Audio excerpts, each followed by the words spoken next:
টো 2025-ৰ যিটো BTC নিৰ্বাচনৰ যিটো কেণ্ডিডেট, সেইটো আমি অতি সোনকালে ঠিক কৰিম বুলি আজি আলোচনা হৈছে। আৰু যোনে যোনে খেলিব ইচ্ছা আছে, অহাকালিৰ পৰাই টিকেটটো বিচাৰিব পাৰিব।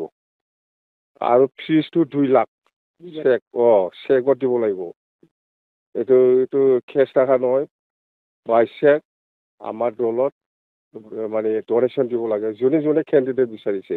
সেইটো জানুৱাৰী মাহৰ 15 তাৰিখৰ ভিতৰত শেষ দিনা।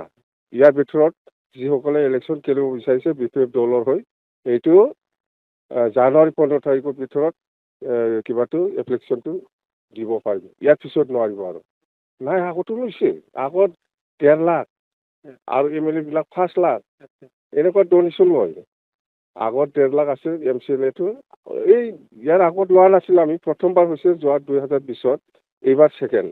যিটো 2025-ৰ যিটো BTC নিৰ্বাচনৰ যিটো কেণ্ডিডেট, সেইটো আমি অতি সোনকালে ঠিক কৰিম বুলি আজি আলোচনা হৈছে। আৰু যোনে যোনে খেলিব ইচ্ছা আছে, অহাকালিৰ পৰাই টিকেটটো বিচাৰিব পাৰিব। আৰু ফিজটো 2 লাখ চেকত দিব লাগিব। এইটো কেছ টকা নহয়, বাই চেক আমাৰ দলত মানে ডনেশ্যন দিব লাগে, যোনে যোনে কেণ্ডিডেট বিচাৰিছে। সেইটো জানুৱাৰী মাহৰ 15 তাৰিখৰ ভিতৰত শেষ দিনা। ইয়াৰ ভিতৰত যিসকলে ইলেকশ্যন খেলিব বিচাৰিছে BPF দলৰ হৈ, এইটো জানুৱাৰী 15 তাৰিখৰ ভিতৰত কিবাটো এপ্লিকেশ্যনটো দিব পাৰিব। ইয়াৰ পিছত নোৱাৰিব আৰু।